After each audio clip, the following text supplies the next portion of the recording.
So I know for like, and you asked the question about like, how does somebody know that they're burned out or how it Yeah. manifests, but it can be like a lot of physical issues or mental health issues, Mhm. anything from like, insomnia, not sleeping, having GI issues, headaches, because that's just, like thinking about it, it's just stress. It's You're cortisol absolutely and right. hormones and stress at high levels constantly, and then all of those things can lead to physical issues, blood Yeah. pressure, heart, cardiovascular disease. All of that can manifest, and then you get to the mental health where people are anxious, depressed, the cynicism, the Yep. anger, negativity. It's like it's all there. Hello, and welcome to the Art of Emergency Nursing podcast. This is where we share stories for inspiration, entertainment, and encouragement because we all know emergency nurses have the best stories. Now, here's your host, Kevin McFarland. Hey everybody, Kevin McFarland here from the Art of Emergency Nursing, and thanks as always for downloading this episode and listening to the podcast. If you want to help the show out, there's a couple things you can do. One, recommend this show to your friends and coworkers and any emergency nurse that you think needs to hear these messages. I would really appreciate that. That means a lot to me. Second, if you haven't done so already, leave a rating and review. Leave a rating and review in iTunes. That's a great way for people to discover this show and find out what real, honest to goodness ER nurses think about this podcast. So if you can do one of those two things, I would really appreciate it. I have a great episode for you today with my friend who is not an ER nurse, but is a nurse and is someone who specializes in burnout. So that's what we're going to be talking a little bit about today. We're going to be talking to Anna from the Burnout book, and she has a blog and website where she does a lot of social media stuff and does a lot of speaking, particularly around burnout. She's got a great story that she's going to share with you that I think you're going to really relate to. And she's going to talk about her own experience with burnout and coming back from burnout. So I'm going to leave a link to Anna's site in the show notes that you can download, and definitely check her out. Also, if you're going to be in Houston for the NTI conference, the Critical Care Nursing Conference, Anna is going to be one of the speakers there. So you'll get a chance to see her and meet her in person if you're going to be there in Houston. I'm going to be there at the NTI. I'm going to be there as an attendee. So if you're going to go, shoot me a message and let me know. I'd love to meet you if you're going to be there. Again, I'm going to leave a link to Anna's blog below and definitely check it out. Well, enjoy this episode with my friend, Anna. I'm so glad that you agreed to come on here. And I know we've been like star-crossed and haven't been able to get this figured out. I'm so glad we finally did. Same. Yeah. Thank you for your patience and for being flexible with my school schedule. Oh, Yeah, I'm glad we're doing this. You too. Yeah, I'm super excited. So I wanted to have you on the podcast to talk a little bit about kind of what you do and talk a little bit about burnout. And one of the things that we're seeing a lot is a lot of ER nurses are saying they're kind of burned out. And I have kind of a tough time with burnout because I don't think I think I've been burnt out at times, but it's always been very short periods of time. And then I'm able to pivot and do whatever I need to do and be okay and feel good about what I'm doing. And I don't think everyone has that ability to do that. So I was hoping we can talk to you a little bit and get some pointers and hear a little bit about your story and kind of what you're doing. Absolutely. Yeah, that sounds perfect. So I'll let you start by just kind of introducing yourself, and then we can kind of go in from there and see where this goes. Perfect. Sounds good. Awesome. Well, I'm Anna Rodriguez, and I'm a nurse working in Salt Lake City, Utah. I work endoscopy currently, but I've been nursing for 12 years. And so I've had a variety of areas that I've worked in. I started in med-surg and telemetry, and then I did a lot of CVICU, like 7 of the 12 years is CVICU. Wow. So bulk of that. And then I was actually a nurse manager on that unit for 2 years, transitioned back to the bedside, did travel nursing and critical care float pool. And then finally, like in the last 2 years, I've been settled in Salt Lake working endoscopy. Nice. Yeah. How do you like that from going from kind of the hardcore ICU to like, kind of procedural? Yeah, it's different. And I like it. I'm still in that phase where I'm really enjoying like the difference between the two. Like I'll Mhm. have, my patients going in for their procedures and that rotation and thinking I'm really glad I don't have to have this patient for 12 hours at a time, and appreciating the fact that, on the floor that was the norm, and in endoscopy, like this is the norm here. I miss certain parts. I miss not being able to like get that in-depth analysis of a patient and like getting really to like take care of people at a, kind of a deeper level like you do in critical care areas. Yeah. Because I did enjoy that part, the deep dive, nitty gritty stuff. But I don't know, in a different way, endoscopy is doing a deep dive nitty gritty with our colonoscopies and endoscopies. But I don't know, we just like focus on like our one thing, that procedure we're doing, and then we move on. And I've That's kind noticed of when I go home at the end of my day, I'm not thinking about work as much. Like I'm able to disconnect a little better. If anything, I think it's been a good change just for my mental health. good. That's awesome. That's really Yeah. fantastic. Yeah. And then in the last 2 years, I've been working on getting my master's degree, which I should hopefully have that wrapped up in spring 2021. Hoorah. Yeah. That's right around the corner. It is. Yes. Glad that's almost over, I'm sure. Yeah. Yeah. I just have like a capstone project and like 7 credits left. It's not bad. I'm counting a little, but Yeah. Who's counting? Yeah, exactly. Yeah. No, the nice thing is boy, once you're done, like it's gonna feel so good when you're done. But my guess is you're gonna be kind of right back in school. Maybe right. going further than that. Exactly. Is that the goal? Yeah, that's the plan. I really enjoying the teaching opportunities that I've had in my like MS classes. I've been teaching like via Zoom and in class in person with like half the group, and like having some variety. And then in the simulation lab, I was there this last semester, and I'm really enjoying the teaching part of things. So one path that I want to have open as an option would be to teach at a collegiate level. So getting my doctorate would be the next step, like a doctorate in nursing practice, Cool. not nurse practitioner. I always have to like separate the two Yeah. because the acronym's the same. Yeah. Because sometimes people get a little confused and you're like, no, I do this, not that. Yeah. Gotcha. Right. Yeah, my manager was confused when I told her. Yeah. She's like, It's like, I need another recommendation letter to go back to school. that's awesome. Yeah, Yeah. thank you. I think about it every now and then. I'm like going, do I want to? And I kind of looked into it a little bit and I'm like, I don't know. But It's a my wife, commitment, but it's a huge commitment. And one of the things my wife said is I told my wife, I said, take a couple of years to get it done. And she's like, a couple of years are going to go by it anyway. And either you'll have a doctorate when you're done or you won't. So I was she like, has that's a a good point. I was like, that's a good point. I go, you got me there. So I wasn't expecting like to be going through a pandemic while going to school. right. It's been challenging, as any student right now would say, like to get in that headspace of doing homework and writing a paper when the world Sure. around you is on fire. It's hard to get It's in that hard to headspace, but separate. Yeah. but that being said, it's been a nice distraction, and it's been nice to have like a reason not to travel or like not to be spending my money on other things. It's like all going to tuition. So oddly enough, it's actually worked nicely to be doing this in 2020. That's good. Yeah. That's awesome. It's great to hear. Yeah. It's one of those that the year has been a mixed bag for sure. Right. Correct. So for all the bad, there's been some good stuff too. So Oh, sure. Yeah. To but- dig deep for it, but it's there.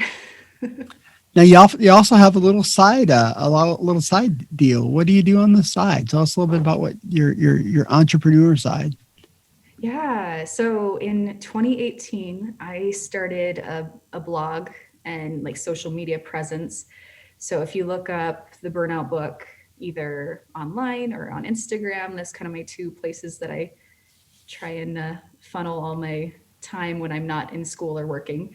But yeah, I started a side thing to talk about nurse burnout, nurse wellness, all the things in that realm. Partly because of experiences that I'd had in the past as a nurse, and things that I wished I could have found sooner, or things that have helped me. And so I have just started creating this online community for nurses who are wanting that kind of support in their career. That's And awesome. yeah, just talking about how to kind of become a more resilient person as a nurse, and what our employers and organizations can do to support us as well. Yeah. Oh, that's perfect. That's perfect. Yeah. Burnout seems to be kind of a big deal like right now that it's, especially with everything going on with COVID, that makes things Yeah. just even tougher. Yeah, it's not pretty, Kevin. It's rough.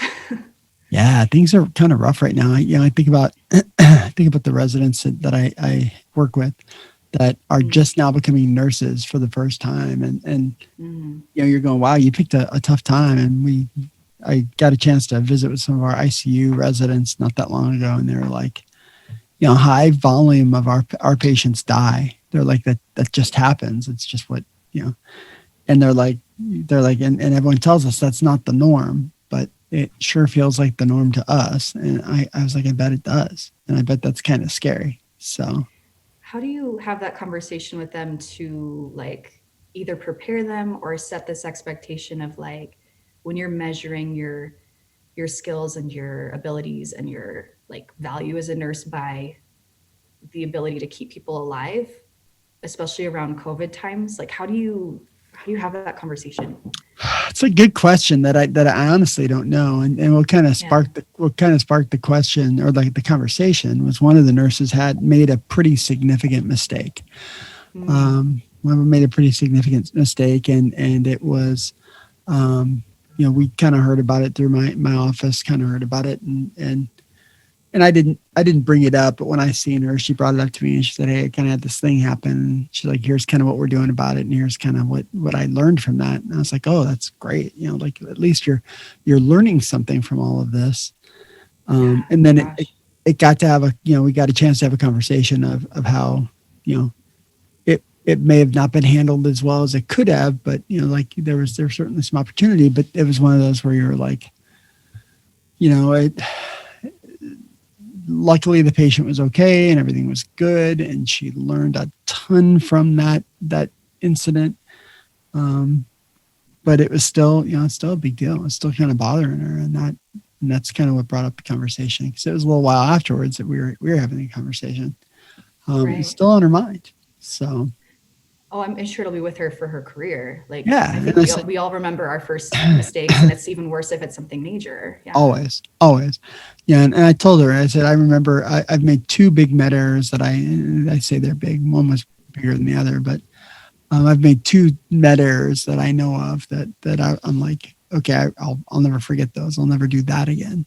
Um, Hmm. who knows? You never know. So Well, and hopefully that person will get to a point where they feel comfortable talking about it and sharing it with other mhm, newer people. I feel like when you get to that place where you can share those experiences, it gives it less power, but it also allows others to learn from your mistakes. And then we all learn from each other and it's a good just point. creates a more supportive environment. But it's all about like that getting to that place. It's like so I took the NCLEX twice. I failed the first time, Oh wow, and it took me like several years before I felt comfortable sharing that with people because it's such a big deal. You're going to nursing school and you are like, you know getting to that mountain peak of the NCLEX and you fail for some reason.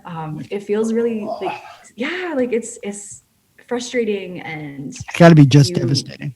devastating for sure. And so again, it took me a long time to talk about it, but I feel like now, having normalized it a little bit more in my own head, I can share with others who are going through the same experience, and Yeah, like really support those people. And a lot of them come back and pass it the second time or the third. that's But awesome. regardless, Yeah, I don't know. Like I feel for that individual. So yeah, I hope they're yeah. okay. I did too, and she's doing better. And she luckily had great mentorship, so that helped a lot. Good. Great leadership team that helped.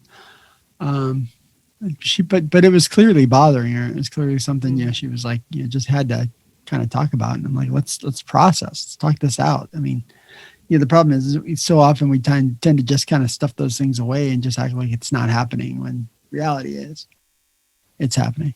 So, mm-hmm. Yeah. but yeah. So, how did you know you were burned out, or did you know? So, well, yeah, no, I unfortunately I didn't really know till it was already happening and kind of really far along the process. So when you're talking about like the World Health Organization's classic definition of burnout, it's 3 E's is how I like to remember it. So the first one is exhaustion, mental and physical exhaustion. You're just like either working too much or, it's just so mentally, straining on you, patient dynamics or whatever. So you get to a point where you're exhausted and you're not able to recharge faster than you're being drained. The second E is engagement, or I guess disengagement is what it would be for burnout, where you're not like really, enjoying the work you're doing. Maybe you're feeling a little more cynical or jaded by the work. And I think we all know those nurses who get to that point. And then the last E is efficacy. So you're not feeling effective in your role, like thinking maybe what I'm doing doesn't matter. And I think a lot of nurses, especially right now with COVID, we're getting to that point where, if you're seeing patients die and you're measuring your abilities on the ability to keep somebody alive, you're not feeling effective, and you're looking at each other and you're saying like, what are we doing? So burnout is those 3 things: the exhaustion, disengagement, and not feeling effective. So you get to that point where you're at work and you're feeling all those things. And if, it's a chronic thing, it's not one bad day, it's many, many bad days and all of these things piling on each other. And so for me, I knew that I was burned out because I was working as a nurse manager at the time. We had launched our ECMO program. I know I've told you this story, Kevin, so I'll make it short and sweet, but we launched our ECMO program and we started getting some really sick patients on the unit. And we were also doing a lot of like high intensity care and one-to-one nursing, sometimes 2 nurses to the 1 patient. We had 2 ECMO patients at one time, like just like this perfect storm of like craziness. And so I was seeing my nursing staff burn out. I was not only the manager, but I was also helping supplement staffing at the bedside. So I was like working shifts as needed. My educator was there working with me. And then we hired 4 travel nurses at one point for a 10-bed unit. Holy cow. That's a lot. Right. Like that kind of gives you an idea of what we were dealing with. So anyway, just total exhaustion, not feeling effective in my role because I'm split between working the bedside and like being a manager. And then feeling like a little bit of disengagement and like, a little bit of cynicism. I remember one time like, having to go in to deal with family drama and of a patient on a Saturday, when that day there was also a funeral for a different patient that was on our unit for a long time, that we like a very loved patient that we all wanted to like be in attendance and like support the family. But anyway, so like, just like this, again, just like all this things happening. And so one day it just kind of hit me. I was at work after having gone in for like a half shift the night before to help charge because our charge was sick. So I was, there working a little bit of the night shift and then stayed over during the day so I could do all my meetings as a manager. And in that time frame, I remember like holding back tears because I was exhausted and thinking like, I can't do this long term. Like I have to do something different. Yeah, it's not sustainable. Exhausting. Yeah, exactly. It's not sustainable. That being said, I had an awesome team of nurses that I worked with, a great director who, did her best to support me. It was just, again, like kind of a perfect storm of awful things happening. But that's kind of where I reached my moment of like, what is happening? I can't do this. And like my marriage at home was being strained by all of this, and my personality type, I couldn't separate work and life. Like I take it all too much in. Exactly. Oh, like even talking about it, like all of those emotions kind of bubble back up. Oh, forget all those. We're gonna have to get past that. Oh my gosh. Yeah, I know. And I get it. And, I think I haven't felt that to that degree, certainly, but certainly I've had times of stress where I'm just like, oh my gosh, how am I going to get through all this? Right. Well, so I think you were saying earlier, like you've had moments of burnout, but it's never anything that lasts for a long time. It doesn't last long. It doesn't last so long. Like what coping strategies do you use? Because I know I had to learn them And then that's what I talk about like on social media and stuff, is all the things that I had to learn the Gosh. hard way. So Yeah. like share your knowledge. Oh gosh. Yeah. I don't know that I have much knowledge. I mean, sometimes I think to myself that I'm like, okay, I must be nuts because I can just be like, oh, I don't know. Nothing. Yeah. What are you going to do? So, and sometimes I feel like I'm like, man, I must be like a sociopath because I just like whatever. That'd be fine. It'd be okay.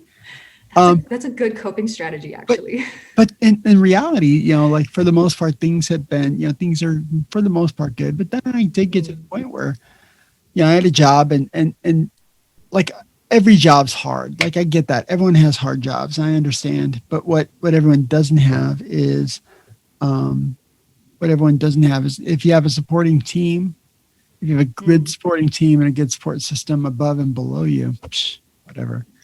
Like it's just That easy. makes such a difference. Like I'd rather have the dream team than the dream job, if that makes sense. Absolutely right. I've never I've never seen it put that simply, but you're absolutely right.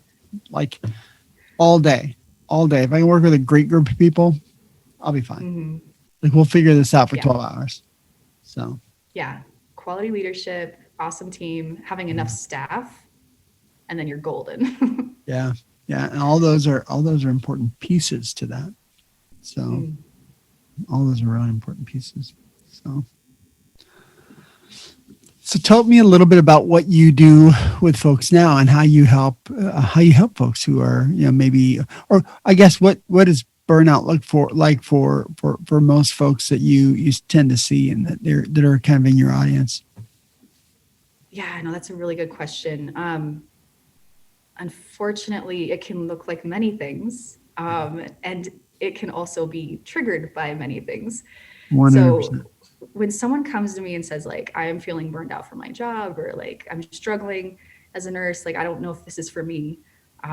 Like the first couple things I'll tell them is first find somebody they trust to talk about it with. So, your friend, mentor, your coworker, family member, whatever, somebody to talk about it. Because at least for me, I'm the kind of person that likes to talk through my problems and like verbalize it. And in doing that, it helps you reflect a little bit more in trying to find out the second suggestion that I tell people, which is to identify what the triggers are.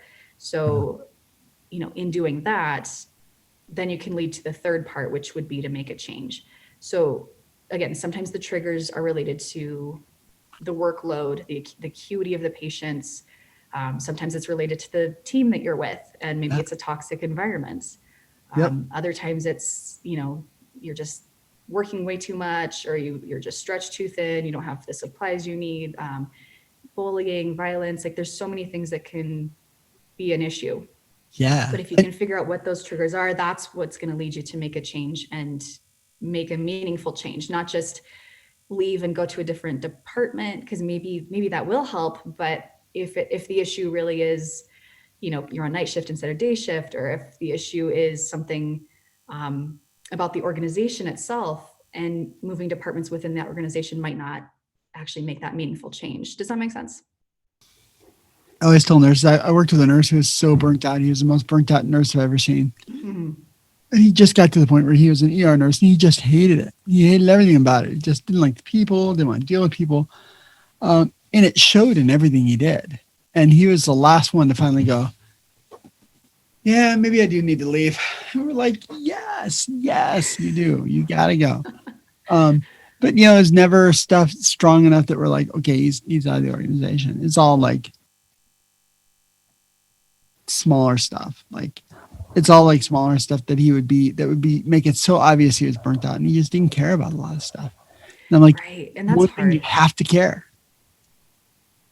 So I know for like, and you asked the question about like, how does somebody know that they're burned out, or how it manifests, but it can be like a lot of physical issues or mental health issues, anything from like, insomnia, not sleeping, having GI issues, headaches, because that's just like thinking about it, it's just stress. It's cortisol and hormones and stress at high levels constantly. And then all of those things can lead to physical issues, blood pressure, heart, cardiovascular disease.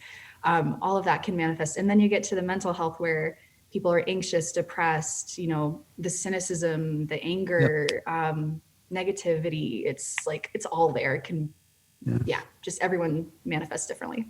Now, do you know, is there a higher percentage of people who are kind of in the mental health system in healthcare? Because there always seems like there should be.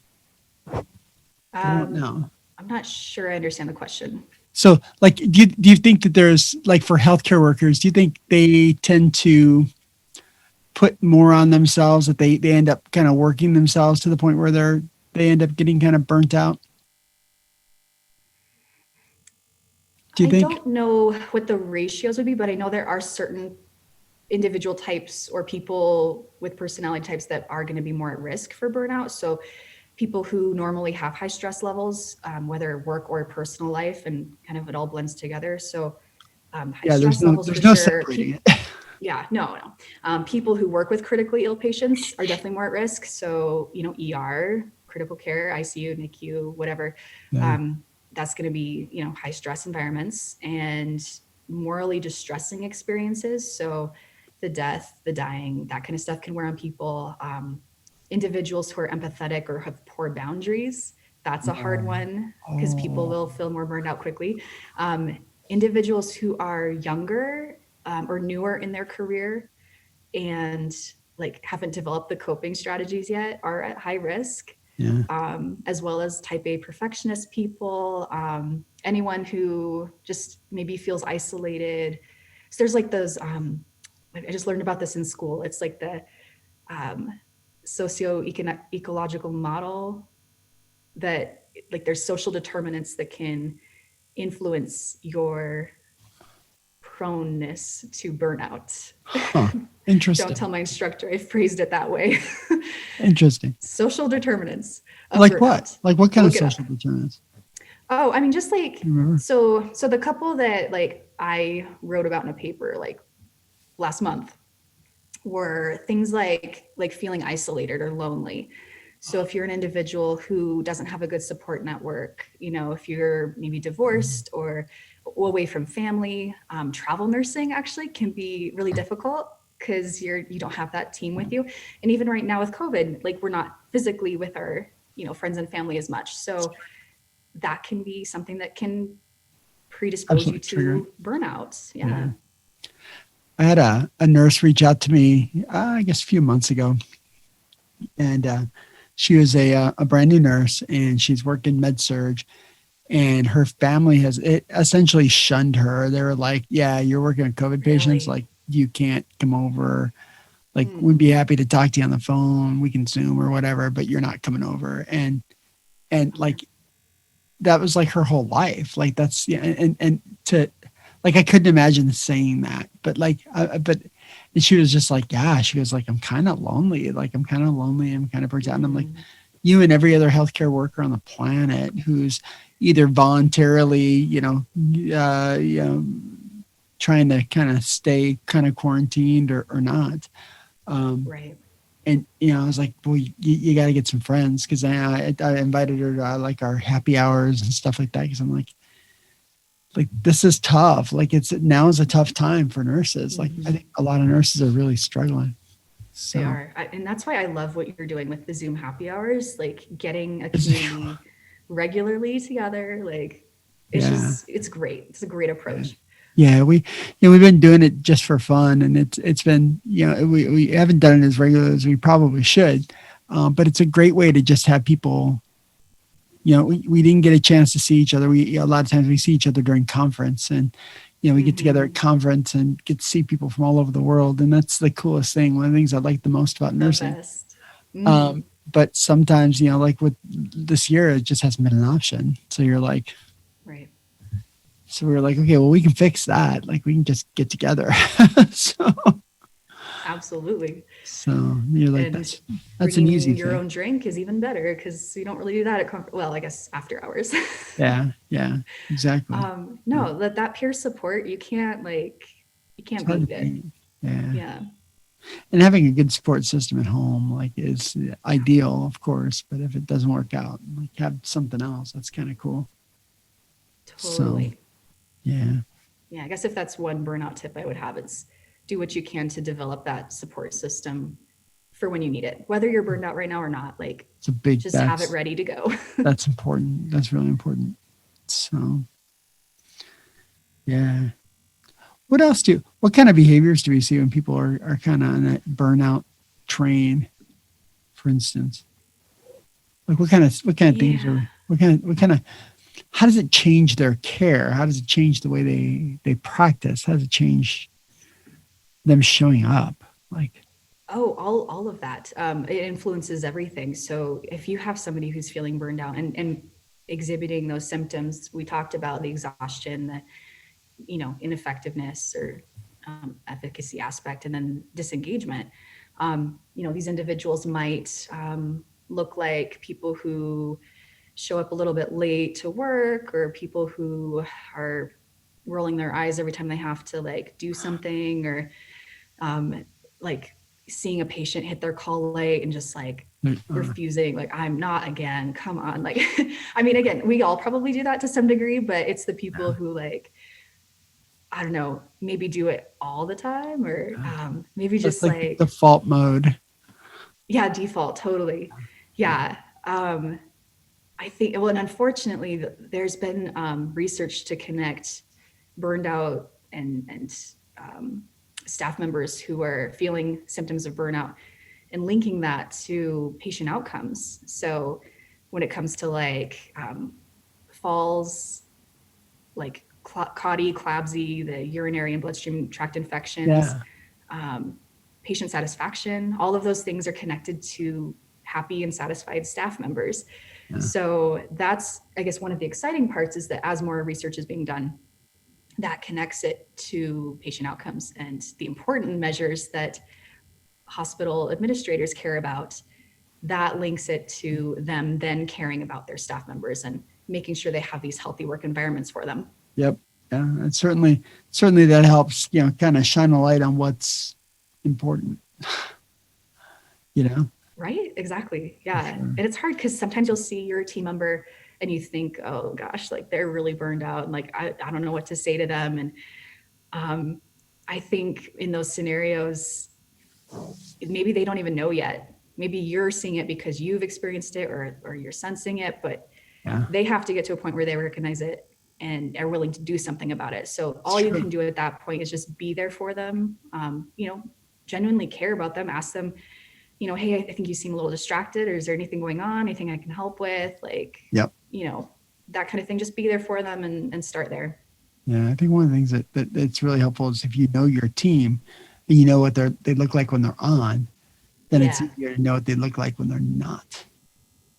Well said. So, and I think that makes it something that, like, knowing your team is a big part of that. Like, you're like, I work with Anna every day. I know when she's not good. Exactly. And having that ability and that recognition to be able to do that makes a big difference. So, yeah. What kind of tips do you recommend for nurses who are feeling burnt out? It's a good question, especially right now, because I think there's a majority of us that are feeling one, if not all of the symptoms of burnout. And that was even before COVID. So the National Academy of Medicine, they were sharing statistics in 2019 that anywhere from 34 to 54% of nurses and physicians are burned out or having significant symptoms of burnout. That's significant. Again, pre-COVID. Yeah, exactly. I think I'm trying to remember the article I read recently, but it's like up to 60% and it's climbing. We know it was going to, because we know in previous epidemics that's taken a mental health toll on people. So, I think it has everybody. Oh, 100%. So many people, like, you're just like going, and myself too. Like, I remember just being like, there's days I'm like, okay, I'm tired of being socially distant. I want to go see people. Like, I want to go do things. Yes. We're all just kind of sick and tired of it, for sure. Yeah. What helped you when you were burnt out? What helped? A couple of things. So I think the first part, like we talked about, was to talk to somebody. I had my husband there to, kind of, support me the entire way, which was amazing. Is he in healthcare? No, actually he's kind of a variety of things. Currently he's doing car upholstery, but Nice. yeah, at the time he was working at a bike shop as a mechanic. So yeah, so he's just, yeah, we've been married for 12 years, as long as I've been a nurse, and he's been with me the whole way, but That's he was my awesome. person for sure to like That's deal cool. with everything and process. And I had really good friends and coworkers as well, but he definitely, was there hearing it the most. Yeah. So I had my person, I identified my triggers, and a lot of those were the, kind of the dual role at work and a lot of the heavy stuff, and the problem that I couldn't separate my work and life, and I just had really poor boundaries. And then my change was to go back to the bedside, and I went travel nursing was my way back. Nice. I didn't think I would be able to go back to bedside in the area that I had been a leader in. It would be a little awkward. So yeah, that's the approach I took, but that worked for me. But at the same time, it took a couple of years before I felt like back to myself again. Yeah. I was still struggling with like things that would cause me anxiety, and I mean little like panic attack moments and weird stuff that was like residual from that. But it took a couple years, and then I started kind of settling down and like getting back to where I recognized Okay, myself we're again. good again. Yeah, we're good. Yeah. But it's like I knew I could manage the stress of the bedside. I'd done that before. Yeah. And the stress of the leadership role was like, I tried it and just wasn't a good Job. fit. And It's yeah, the it is toughest tough. job. It's Nurse just managers like have my utmost respect. Yeah. So it's different for everybody, but like so that was my journey. I think for anyone who's going through it, the first thing would be to just like go into survival mode. And I think that applies for pandemic world right now too. Just focus on like, think of your Maslow's hierarchy of needs and focus on like the basic needs that you have. Do you feel safe at work? Are your basic things being met? Just work on that first before you build onto like feeling satisfied and joy in the work you do. Like that's excellent stuff. But if you're, struggling with your health, or if you're, not able to go to work, and, if there's lateral violence, if there's, unsafe staffing ratios, whatever the issue is, just take a step back and try and meet the minimum requirements, go to survival mode and figure it out. And then you can add stuff on later.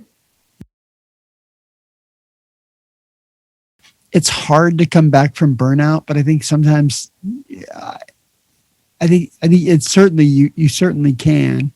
Yeah, but sure. but it's one of those, you can't do it doing the same things that got you there.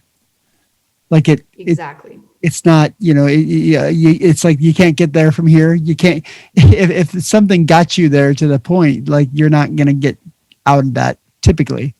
And, right. Maybe some do, but not the vast majority. The vast majority don't. Like I remember working with a guy who was like probably the most burnt out person I've ever met in my life. And I was just like, you just need to go find another job. And he's like, I can't do anything else. It's all I know how to do. And I'm like, you got to do something different because you're terrible. Like you're terrible and you just don't even realize it. And he was he was beloved by the staff, but he was just at the point where he was just like, I just don't care. And I was like, that's a problem.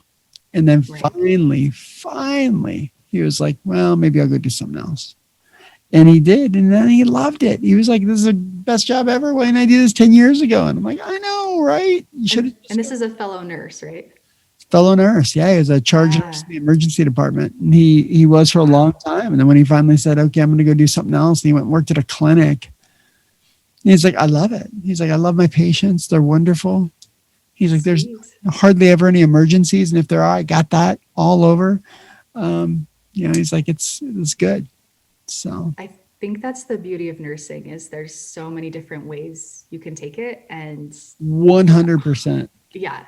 Different types of nursing you can try. And patient populations. It's like, you can mix it up and find a good fit for you. I remember when I was a fairly new nurse, and I worked with this guy named Pete. And Pete Pete was a nurse I didn't appreciate when I was a tech. Like, I thought he was a pain in the ass, and he was super demanding, and he was so nitpicky and detailed, and like he was like, oh well, you didn't do it this way, and I was like, oh, does it matter? And he's like, well, kinda, yeah. And he was so hard with the techs. I was a tech, and he was so hard with the techs. And then once I became a nurse, I was like, I really appreciated him, and I realized what a good nurse he really was. I was like, oh my god, this guy like really was really, really good. And I had a whole new appreciation for him than I did ever before. And I remember when I first met him, he came to the emergency department, and he came to the emergency department from like some clinic, like a ortho clinic or something. And I go, and they're telling me about him, like, oh yeah, he's a former ER nurse, former flight nurse. This guy's like, he'd been there, done that, seen it all, done it all. And I remember asking him, like, why did you leave the ER? Why'd you leave the ER and go to like a clinic? Whoa, why would you do that? And he's like, well, he goes, Kevin, at some point in your career, death becomes not any more fascinating than anything else. And you get tired of seeing dead teenagers. And I never really fully appreciated that until afterwards. I was like, I get it. Like years later, I was like, those are wise words. Like at some point, and one of the things I tell nurses all the time is you have the golden ticket. You can go anywhere. Yes. We have a lot, like nursing is all transferable skills. You can transfer this one, that one, you can do whatever. It's just exactly to go do it. Yeah. So many options out there. And I think that's what I tell people too, who come to me thinking, I'm burned out. I don't know if this is for me. Like the world of nursing is so big, and I love the golden ticket analogy because the skills you have as a nurse do transfer so well into so many areas. Maybe, you can try something that is more like clinic work. I think like that was the first question you asked me, like, what was it like going from critical care to endoscopy? Yeah, it's so different. But it's really nice work-life balance right now for me. So I'm loving it. Yeah. And maybe that's part of it too, is finding what works for you in that time of life you're in. But yeah, so many options out there. I want everyone to know who's a nurse, like maybe you're not happy where you're at right now, but there's going to be a good fit for you out there. And like, we can explore this, figure it out. Yeah. I think that's so true. And I think it's something that people don't give themselves enough credit to say, hey, you know what? I have transferable skills. I can go do something else and still be okay. And realize that's okay. Like just because you've been an ER nurse or an ICU nurse for 10 years doesn't mean you have to be an ICU nurse 10 years from now. You can be something else. Right. So I think that's an important lesson. I tell nurse residents that all the time. I'm like, you guys have the golden ticket. You can do anything. Mm-hmm. It's just realizing that you can do anything. And sometimes that's just too many choices. That's a very real problem sometimes. Yeah. Sometimes you're like, I want to do this. I want to do that. I want to do this. So many options. Yeah. You like pick one at a time, get really good at that, and then go do something else. Right. Well, and I think if you're unsure, like go find somebody who's doing that job and shadow them for a day and like it's a great try idea. it out. Like just see it from that perspective, and like you don't have to sign up, but like I think a lot of managers like when people want to come shadow in their area because they want to hire people that are interested in that area. Like I've had somebody who came to endoscopy and like quit after 2 shifts. It wasn't for them, but how great would that have been to know that before you went through all the work? Oh, I know. Cause it takes 2 weeks. If you're lucky, it takes 2 weeks for somebody to resign on you, but it takes 2 months to get somebody to replace that person. Yes. 100%. And you're right. If you could just, be like, yeah, no, seen this, not interested. This isn't for me. I'd be terrible here. Cause I mean, like I'd look at myself and I think to myself, there's places where I would be a terrible nurse. And, like where? I'm curious. I think I would be a terrible ICU nurse. Like I'd be okay for a little while, but then I'd get bored and I'd be like wandering off going, hey, who's trying to die? Who's doing this? You'd be like looking for the action. I'd be looking for the action instead of just maintaining the patient who will be action if I keep ignoring them. That would That's be great. me. I mean, so like I don't think I'd be great with that. I mean, yeah, but it's one of those like, okay, then just don't do that. Like find something else. Exactly. Well, and it's such good self-reflection to know you and your personality type and what you thrive in and find that area that works really well. What's a good way for people to do that? To kind of do that self-reflection. What advice do you give people to kind of figure out who they are and what they want to be? Like I have this dream of someday having like the Hogwarts sorting hat Wouldn't that that be can like awesome? sit, yeah, it can sit on that nursing student's head and be like psychology or like your labor and delivery, like this is your spot and you're going to do great here because I see everything about you. Until that exists, I feel like the best approach is really going to be like in nursing school, you get the chance to go shadow and to like to see different areas. You don't quite fully grasp what you're doing, but that's the first introduction for most people. I think talking to a lot of nurses and like networking and connecting with them to find out, like who, like ask them questions, ask them what job do you do, what do you love about it, and hopefully they can explain it in a way to where you can picture yourself in that role and if you would be enjoying it too. Sometimes it's luck and it depends on what's open and available as a job when you first start and It's when you true. get more years of experience. I think that's your moment of now you get to really choose, what area you want to work, and you've got that luxury of being more selective. I think early on many of us just take what we can get and run with it, and that's fine. But at a certain point you get to have that luxury of being, yeah, more selective. So Yeah.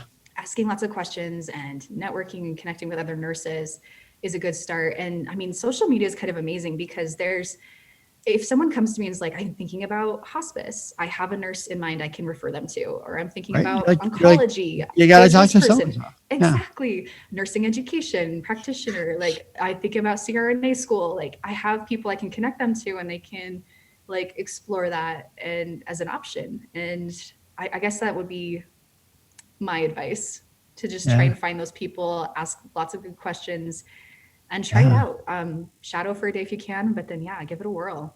Yeah. One of the things that was kind of a career changer for me, I guess, I don't know if career changer, like it stopped me from doing something that would have been terrible, that I would have been terrible at was, when I was first starting, I went and I was volunteering in radiology because I thought I wanted to be an Mm. X-ray tech. And I was Oh, like, oh, I'm okay. going to be an X-ray tech. That's what I'm going to do. Like I was 22 or 23, or I was like somewhere between 22 and 25 or so.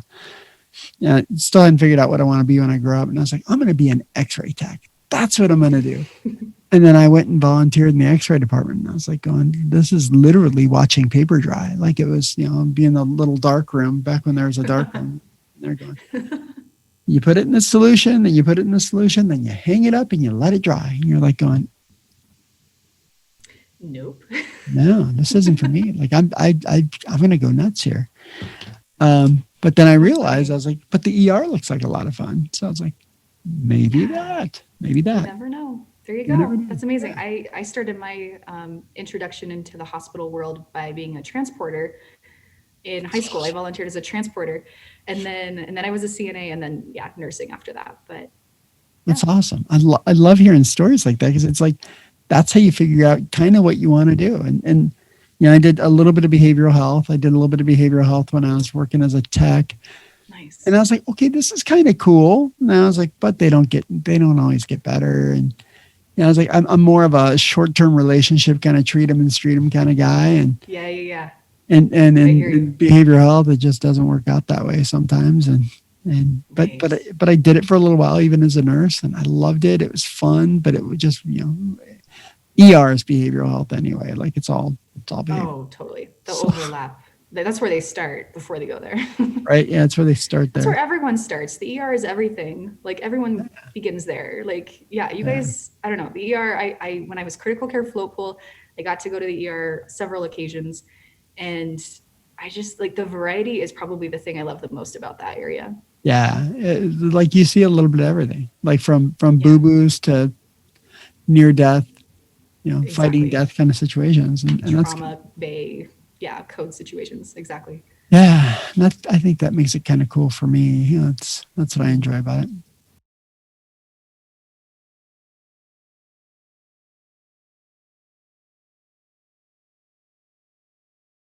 So Anna, what resources could you recommend for someone who might be feeling like they're a little bit burnt out, maybe not sure kind of where they are? Right. So besides the things we've already covered, I think there are some amazing established resources online. One of the things I would highly suggest is whatever nursing specialty organization you're part of. Like if you're ER, it's going to be the Emergency Nurses Association. If you're critical care, it's American Association of Critical Care Nurses. So find your organization and see what they have for resources for supporting nurses right now, because that's been like gold mining lately. For example, if you look up the Wellbeing Initiative, this is a collaborative effort from the American Nurses Association, and ENA, AACN, just like several nursing or national nursing organizations. They've come together and they have a very lovely established website with resources, podcasts, apps, Oh, that's awesome. just all sorts of things that are going to be available to nurses to help them kind of navigate through these tough times. So that is a really great resource, as well as the National Alliance on Mental Illness. They have an amazing website with resources. Nice. The Emotional PPE Project, this one is interesting because they're non-for-profit. They're connecting healthcare professionals with mental health experts who, can, like, you can go to the website, you can look up your state that you live in, and it'll list experts who you can reach out to and will provide mental health support for free. Wow. That is That's what they're huge. trying to do. Yeah, it's amazing. So check that out. I think so I looked for Utah and there was like 2 people on there. So it's maybe not quite fully established yet, but like I looked up Texas and there was 12. So Wow, there you go. explore that. But that being said, if you don't see anything that's an option there, feel free to reach out to your employee assistance program, whatever that may be. That's a great place to start if you are just looking for some support with a professional. Absolutely. And I think that's something we tend not to do when really sometimes maybe that's exactly what you need. Well, yeah, no, and I hear you. And it's one of those things where, like your support network of friends and family, it'd be really nice if we all just had like our mental health professional who we knew and had established, and like, hey, like I, will let you know when things are hard and I need to see you. Maybe I don't need to see you right now or all the time, but have them in your toolkit of options of things to utilize when you're struggling. And like, that's just a great place to start, I think. It's a great place to start. Absolutely. What a great suggestion. So I can't thank you enough for being on here and doing this with me. This has been really great. My pleasure. This was really fun. I'm really glad I got to talk to you again and just go over all of this information. I hope it's helpful for some people out there. Oh, I think it's going to be super helpful for the audience, which is really cool because right now, more than anything, they need support. They need stuff. They need resources. We need to feel safe and protected. Thanks for listening to the Art of Emergency Nursing podcast. Make sure to subscribe to the podcast and follow us on Facebook.